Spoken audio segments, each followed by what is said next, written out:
شاہد رند بھی ہمیں جوائن کر چکے ہیں، ان سے بھی ہم تجزیہ لیتے ہیں۔ شاہد، بہت اہم نام اس 18 رکنی وفاقی کابینہ کے سامنے آئے ہیں، جس میں ڈاکٹر شمشاد اختر وزیر خزانہ کے لیے سرفراز بگٹی کا نام آیا ہے، وزیر داخلہ کے لیے جلیل عباس جیلانی ہیں، عمر سیف ہیں۔ آپ نے کس طرح دیکھا اس نگراں وفاقی کابینہ کو؟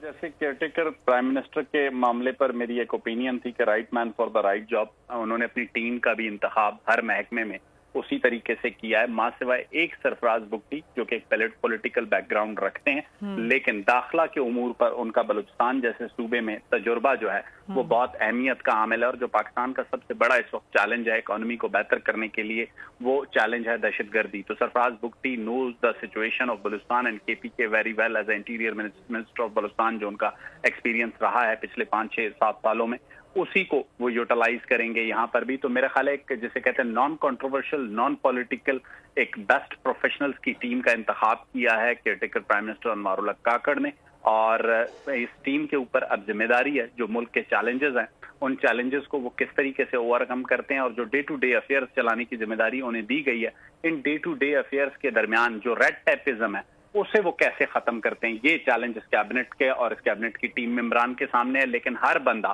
اپنے اپنے پروفیشن کا ایکسپرٹ ہے، تو اب اگر وزارت اطلاعات میں بھی اگر چیزیں بہتر نہ ہوں اور ایک صحافی مرتضیٰ سولنگی انہیں بہتر نہ کر سکے تو پھر کون کر سکے گا؟ خزانہ کی چیزوں میں فائنینشیل مینجمنٹ کو اگر ڈاکٹر شمشاد اختر جو کہ گورنر اسٹیٹ بینک رہ چکی ہیں اگر وہ بہتر نہیں کر سکیں تو پھر کون کر سکے گا؟ یہ سارے وہ سوالات ہیں خارجی امور پر جو پاکستان کو چیلنجز ہیں ریجنل ممالک سے یا بین الاقوامی ممالک سے، تو وہاں پر ہمیں جلیل عباس جیلانی جیسے سیزن جسے کہتے ہیں وہ ایمبیسڈر نظر آتے ہیں۔ تو یہ ساری جو ٹیم ہے یہ بیسٹ پروفیشنل لوگوں پر مشتمل ہے، نان پولیٹیکل ہے، اور جو آئندہ عام انتخابات ہوں گے وہ انتخابات کروانا الیکشن کمیشن کی ذمہ داری ہے۔ اس انتخابات کے دوران کوئی پولیٹیکل انفلوئنس یوز نہ ہو، تو میرا خیال ہے ایک بہتر نان پولیٹیکل کیبنٹ ہے جو کہ اگر اپنا پولیٹیکل انفلوئنس یوز نہیں کرتی، کسی بھی طرف ٹلٹ نہیں دکھاتی، تو ایک بہتر انتخابات کے لیے ماحول بن سکتا ہے۔ تو یہ آپ کو لگ رہا ہے، ایک تو دیکھیں انتخابات کے لیے ماحول بننا شاید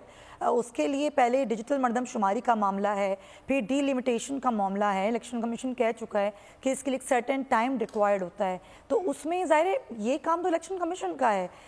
اصل کام تو الیکشن کمیشن نے کرنا ہے، نگراں سیٹل میں صرف نگرانی کرنی ہے معاملات کی۔ نگران سیٹ اپ میں ماضی میں سب سے بڑے پرابلمز یہ رہے ہیں سمیہ کہ پولیٹیکل لوگ ہی کیئر ٹیکر کیبنٹس کا حصہ رہے ہیں، پولیٹیکل لوگوں کے نامینیز رہے ہیں۔ اس کیبنٹ میں نے آپ کو پہلے بتایا کہ ایک سرفراز بگٹی کے علاوہ کوئی پولیٹیشین نہیں ہے۔ مرتضیٰ سولنگی صاحب آپ جانتی ہیں کہ جب تنقید کرنے پر آتے ہیں تو وہ کسی کو نہیں چھوڑتے، انفارمیشن اور ڈس انفارمیشن کی بات ہوتی ہے تو وہ کسی کو اسپیئر نہیں کرتے، ان کے نظریات ان کے اوپینینز کے حوالے سے میڈیا کے لوگ آگاہ ہیں۔ دیکھیں ایک چیز واضح ہے کہ بیسٹ پاسبل جو نان پولیٹیکل کیبنٹ ہو سکتی تھی اس کا انتخاب ہوا ہے۔ اگر پاکستان میں ہم کہتے ہیں کہ ہم نے اپنی ایکسپورٹس کو بڑھانا ہے، اپنی ریمیٹنسز کو بڑھانا ہے، تو اس کے لیے انڈسٹریز ایک بہت بڑا شعبہ ہے۔ اب آپ یہ دیکھیں کہ انڈسٹریز کے لیے جس شخص کو فیڈرل کیبنٹ کا حصہ بنایا گیا ہے وہ گوہر اعجاز صاحب ہیں۔ اگر ہم کلچر کی بات کرتے ہیں تو کلچر میں پاکستان کے اور کلچر میں یہ میں کہہ سکتا ہوں کہ بلوچستان سے انوار الحق کاکڑ اور سرفراز بگٹی کے بعد Jamal Shah is a value addition, he is also from Quetta, اور پاکستان کی جو ڈرامہ یا فلم انڈسٹری ہے اس کے لیے وہ اتھارٹی تصور کیے جاتے ہیں اپنے شعبے میں۔ تو میرا خیال ہے جو بیسٹ پاسبل لارڈ پروفیشنلز کی آپ کے ملک میں موجود انیک احمد کا نام بھی شاید اس میں شامل ہے۔ انیک احمد ایز اے مذہبی اسکالر سمیہ میں اور آپ انہیں جانتے ہیں اور from the our early days of journalism جانتے ہیں کہ وہ ایک اچھے ریلیجیس اسکالر ہیں۔ تو میرا خیال ہے جو تمام محکمے، خاص کر میں چاہوں گا مشال ملک کی جو نامزدگی اگر انوار الحق کاکڑ کی ٹیم میں ہوئی ہے تو وہ نہ صرف ہیومن رائٹس وائلیشن بلکہ کشمیر جو پاکستان کا ایک بہت اہم فرنٹ ہے اس کے لیے بڑا کارگر ہو سکتی ہیں۔ تو میرا خیال ہے کہ ایک نان پولیٹیکل پروفیشنل کیبنٹ ہے، اور اگر یہ کچھ بھی ٹرن اراؤنڈ نہیں کر سکتی، ایٹ لیسٹ اگر گورننس میں جو پرابلمز ہیں ان کو تھوڑا بہتر کریں، اور اگر بیوروکریسی اور انتظامیہ میں جو ریڈ ٹیپزم ہے اگر اسے ختم کریں تو میرا خیال ہے بہت سی چیزوں کی سمت کا تعین ایٹ لیسٹ کر سکتے ہیں۔ آپ لوگ اس ملک پاکستان میں آزاد ہیں۔ صحافتی اصولوں پر کاربند بول نیوز نے رکھی روایت برقرار۔ بول نیوز کی جانب سے دیکھنے والوں کو یوم آزادی کی بے حد مبارکباد۔ ملک بھر سے جشن آزادی کی تقریبات بول نے دکھائی اپنی سکرین پر۔ پاکستان کے 76ویں یوم آزادی کا جشن بول نے سنائی پاکستان زندہ باد کے نعروں کی گونج۔